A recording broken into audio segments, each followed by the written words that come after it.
Hello everyone, Ember Power here, and welcome back to a new video. In this one, I'd like to do something a bit different because, in all honesty, I haven't really looked at many tournaments in a while because, well, they do start to get a little bit repetitive after a while, like the same sort of decks start to pop up. But I did come across this event, which was the Deck Out Mondays, a free entry tournament worth 200 codes, and there was 129 players, so it is a pretty big event if we scroll all the way down to the bottom. Although, rip Tinkerton, I guess, but yeah. 129 players, pretty sizable, it's not like an 8-player tournament or anything. There's a lot of representation of decks here. But you'll notice something a bit different about this tournament, and that's the top 8 is pretty strange, to be honest. So in 8th place, it's pretty normal. We've got a Fusion Strike Mew. You'd expect Mew to be doing pretty well, even with like the influx of Charizard. But, Mew in 8th place. Interesting. But then what we see is 2 Chien-Pao decks in top 8, as well as an Entei V deck in 2nd place, and then not 1, but 4 different Charizard decks. So yeah, pretty strange in all honesty. Like, you wouldn't expect to see this level of, I guess, focus or concentration on Charizard in any event. Like, you just look at previous events, and Charizard has been gradually doing a bit better. Like, just looking back at the start of Obsidian Flames when Charizard wasn't actually doing that well in events, it seems people have had, like, a lot more time to refine lists. And basically, Charizard has been slowly creeping up from top 64 finishes to top 25 to top 16. And now it's finally won its event, I guess. I mean, there's probably been some other events that it's won. I haven't been paying attention to all of the tournaments, just a few. So do bear that in mind. Apologies if I sound shallow-minded at all in my research. But basically, Charizard won the whole event. And then even what I would say is a more surprising turn of events is that Entei V came second. And Entei V is just like not a deck that's really on many people's radar right now. It was sort of a thing when Brilliant Stars first came out because a lot of people thought like Magma Basin plus Entei V was going to be really, really strong. Spoiler alert, it wasn't really that strong. I mean, it was okay for a time being, and it was like a decent rogue deck. It was like a classic example of a tier 2, tier 3 deck. It could definitely take games and wins off like the best decks in format, but it wasn't going to be winning any major events due to, just issues with overall damage output sometimes, consistency problems, bit vulnerable to Path to the Peak, that sort of thing. So it's honestly really cool to see NTV doing so well. So I'm just going to take a look at the top 4 deck list here. I have left out the 4th place Charizard list. That's nothing against Skull 6743, by the way. That's just because I don't think it's that interesting. We'll see how, like, time-wise I'll do in this video. If I have time at the end, then I'll look at the 4th list. But I'm just going to go skim over the top 5 lists first off. And we're going to start with not that deck. That was an error on my part. So Chien-Pao was 3rd, so we could start with Charizard. So this was the 1st place Charizard. If I just want to move Chien-Pao along there. There we go. It's fine. No, I'll not be editing that out. But Charizard finished 1st. Basically, what you'd expect from like your average Charizard list. Now, what I do find interesting about this list in particular is that there's not really a strongest focus on Charizard as I think a lot of people would have thought. Like when most people think of a Charizard EX deck, you're running 4 Charmander, maybe even a Charmeleon if you're playing level balls. And then, 3 to 4 Charizard seems fine because, in all honesty, you do need to find these guys. But this list, 3 Charmander, 3 Charizard, it's what I've been trying out as well. And honestly, I don't like it as much as just not playing the 4 Charmander because you kind of want to find Charmander in the early game. It sounds weird because, you have Battle of AP Pass, Nest Ball to help out, that kind of thing. But at the same time, you really don't want to start with Pidgey, to be honest. Like, you'd much rather start with a Charmander as opposed to Pidgey, at least in my experience. Or, Arceus V, which is why I've kind of migrated to playing 3 copies of it. But yeah, interesting to see that overall. But to be honest, there's nothing like absurdly crazy about this list. I guess 3 Colors Experiment is maybe a bit more than most people go for. Like, I see most lists playing 2 copies, which is interesting. So that's fun to see. Also playing one-offs of Choice Belt and Vitality Band. Like, you don't always see the split there, which I think is also pretty interesting. Like, personally, I wouldn't do this unless I was playing Town Department Store. So the fact that, we're kind of just relying on Arceus and Pidgeot to find these tools is interesting as well. I know I'm saying interesting a lot, but I'm just looking for things to point out that I find are interesting. So, you just have to bear with me on that front. But still, that is the first place Charizard list.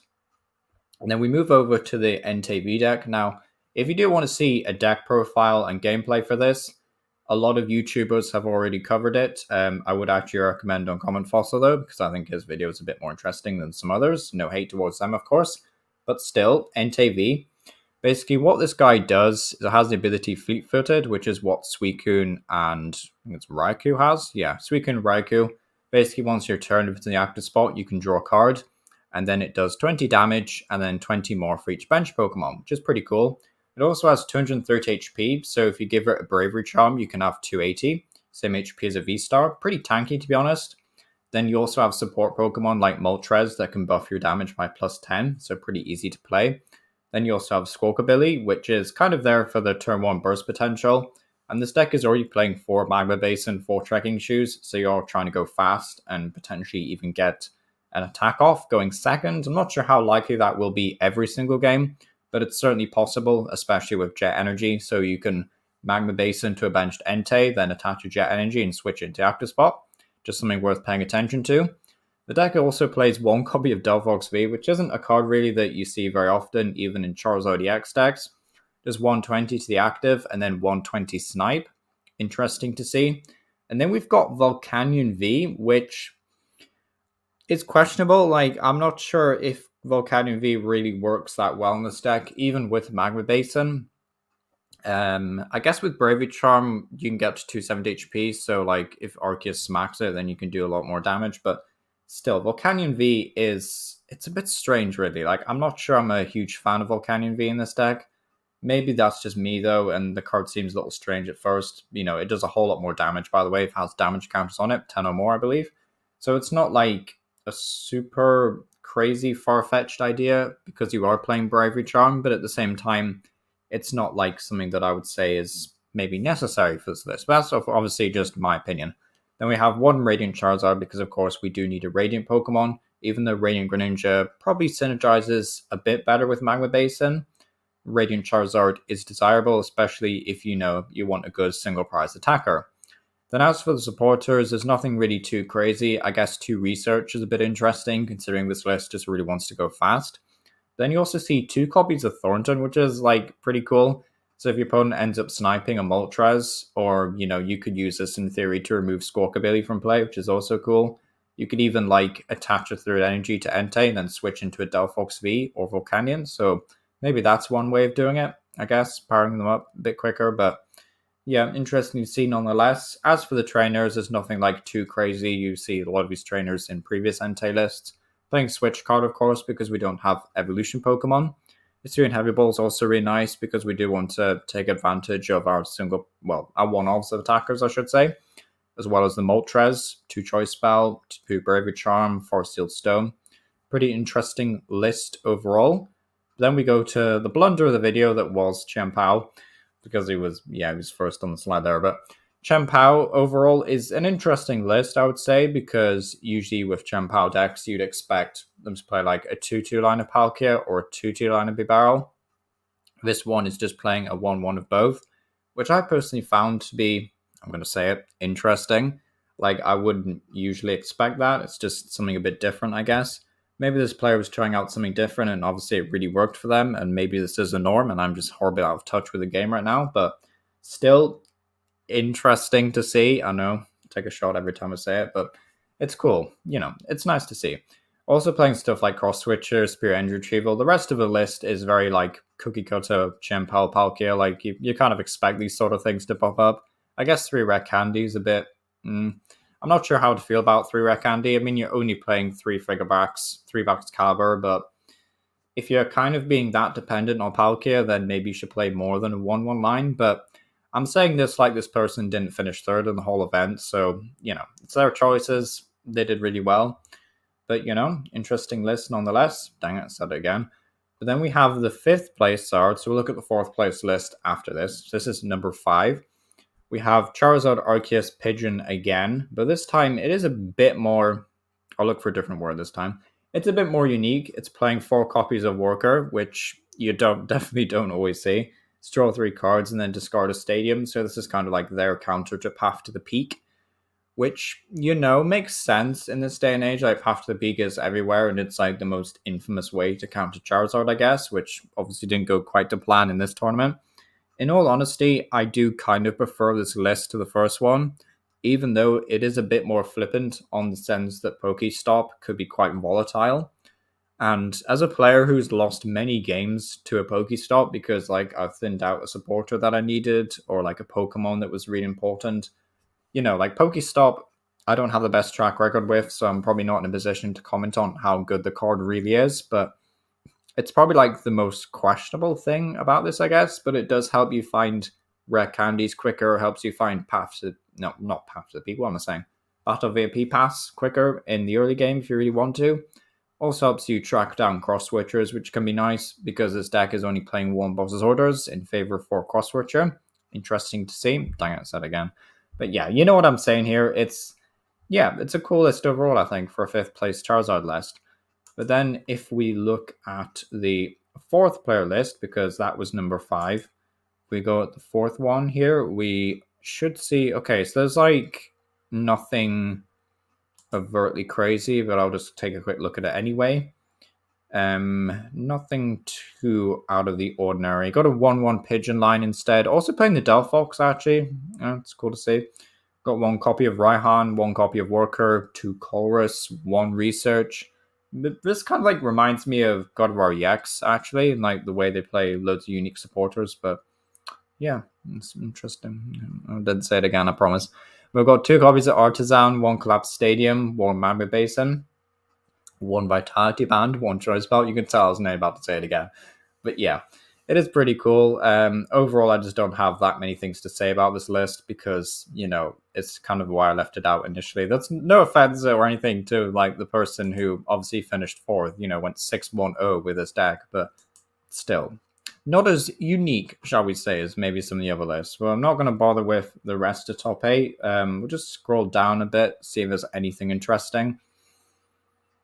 I'm sorry, it's a habit. It's a really bad habit. But we got Miraidon Fluffy, which I think won Pittsburgh Regionals, actually, which is cool to see. It's cool to see. Also, we've got actually a resurgence of Argudra, which is like, I kind of like Argudra. I really do think it could be good in this format because, what am I hovering over Miraidon Fluffy? There we go, Arceus Gudra. Because in all honesty, I think this deck was pretty underrated when it first came out, and having it make that bit of a comeback is kind of like, it's nice to see. It feels heartwarming that our Gudra could like be an actual deck again because, Gudra looks so sad, and Gudra's often being paired up with Lost Zone these days, and that can be a bit, I'm not saying it's bad, but, it's a bit repetitive, seeing too much Lost Zone lately, so seeing Arceus Gudra make a bit of a comeback. Also have the Cleansing Clubs, which is fun to see. The plus 30 buff versus is that a psychic Pokemon? Wait, what the heck? Can I scroll on that? Wait, is that? Yeah, psychic Pokemon, so not dark. Yeah, for a second there I thought that was the gloves for a dark Pokemon, but no, it's for psychic, so Mew and Gardevoir. Interesting. So this person kind of went for a tech option against Mew and Gardevoir, not Charizard, but I guess they were also playing 4 Path to the Peak. So that's kind of like their main counterline, even though it didn't strictly work in this event, I guess. But yeah, 2V God Energy, not as powerful as it once was. But yeah, Argudra. Kind of want to see more Argudra do well because it's a pretty cool deck. But yeah. What else was there? I don't think there was anything else too wild. There's just a lone Arceus build. Is this something different? I'll probably close some of these as well. Yeah, Argudra. Okay, so this was like a counterbox thing. Is this the one that did well at Worlds? I think there was one that was... Yeah, I think there was like a counterbox thing that looked a bit like this that did okay at Worlds. But that one might have been playing Umbreon, actually. But yeah, Fine Pikachu, Lone Vulpix, Duraludon, Espeon VMAX, 2 copies of Cook. Oh, who let this guy cook? What the sauce? I've got... Well, wow, okay. Yeah, I think this is source the list. If you want to try this out, this could be a pretty fun list actually to make work. But yeah, it's maybe a bit too much source for my liking, but you could definitely tell this person was trying out something different. Props to them. Always cool to see. Close some of these. Strike Urshifu, nothing too wild there. What is this going to be? A lot of these other decks are actually just slight variations of decks that we've seen before, so it's not like, okay, this is pretty different. It's like Zoroark Lunatone with Mewtwo V-Star. I'm kind of like, I feel a bit bad for Mewtwo V-Star. That's another like card that I feel bad for. Like, I just rather it would do well. Darkrai V-Star continues to get top 64 placements and not do any better. Like, I know Darkrai's done decently in online events before, but yeah, it really does feel like the last straw. I kind of thought Squawkabilly would be the massive buff that Darkrai really needed because turn 1 was always so important to get going into the game for Darkrai, but yeah, I think this is the last straw, to be honest. This is the last straw for Darkrai. Like, I guess there is Roaring Moon before pieces for this deck start to rotate. Like, losing Galarian Moltres to rotation is going to be so big for Darkrai. Like, this single bars attacker here is honestly a better attacker than Darkrai in most situations. So I'll be surprised if this deck survives rotation. I hope it does because it's a cool archetype and we kind of need more turbo decks in the format. But yeah, I don't see Darkrai doing well post rotation without Moltres. As for anything else interesting, we've got like some stall decks going on, which is always fun to see. Not so fun to play against, but you know, fun to see. Regidrago's actually been doing pretty well recently in online events. That's cool. Got him at Gen Zone, which is interesting, though they only played one game before dropping. Is that a Durant Mill? What is this tournament? Is that, yeah, it's Durant Mill. What's going on? Oh, I want to have a look at this. Sorry, guys. I'm getting a bit sidetracked here, but I do want to have a look at this because I haven't played Durant in so long. Since pre-rotation, actually. But yeah, Durant Mill. Okay, maybe this could be a fun YouTube video once 151 drops down in hype, because I feel like I've left it a bit too late to cover new decks now because everyone's so focused on new sets already. But yeah, definitely at some point I might look into this list. It looks pretty cool. Definitely going to leave this tab open, save a picture of this for later maybe. Cook up some Durant Poison on the ladder, but yeah, it looks pretty fun overall. Spirit Mask is also super interesting. Not sure if I agree with that choice, but it's interesting. I said it again, didn't I? Yeah, that sucks. Overall, though, cool to see Durant. Was there anything else that interesting? I suppose they also went 0-4-0, testament to how bad Durant is in standard right now, but, you know, it's cool to see, shall we say. Also, feel a bit bad for Tinkerton. There was that one online event, actually, where Tinkerton did pretty well. I know I'm just rambling at this point, but yeah, there was that one online event, I remember, where Tinkerton, Gardevoir, Milotic actually did really well. It was like a top 3 placement or something. And then ever since then, Tinkerton just like hasn't done much at all. It seems like a bit of a fluke event. Wait, what? Wait, what's going on? Okay, I don't think this is this even a Tinkerton deck? This looks more like another Charizard. Wait, what on earth is going on here? Okay, so like they're using Charizard EX to power up Tinkerton, I guess, but what on earth? You can go to Brassius in here? Someone was allowed to cook, I think. Someone was definitely allowed to cook for too long. Like, what is this list? 1 copy of Rotom V? Again with the 2 copies of Jog. Is this supporter like secretly good? Is that why loads of people like it? It's interesting. No, I said it again. Alright, okay. Alright, that's enough. Otherwise, I'm going to end up saying it again. So, yeah, this has been Emma Power. Thank you for watching. I don't know if anyone made it this far in the video. If you did, I'd also like to say a huge thank you for 500 words. Huge thank you for 500 subscribers. I don't think it will stay at 500 subs. If anything, it'll probably go back down to like 490 at some point. But hopefully it doesn't. Hopefully we continue to rise. Maybe one day we'll reach 1K eventually.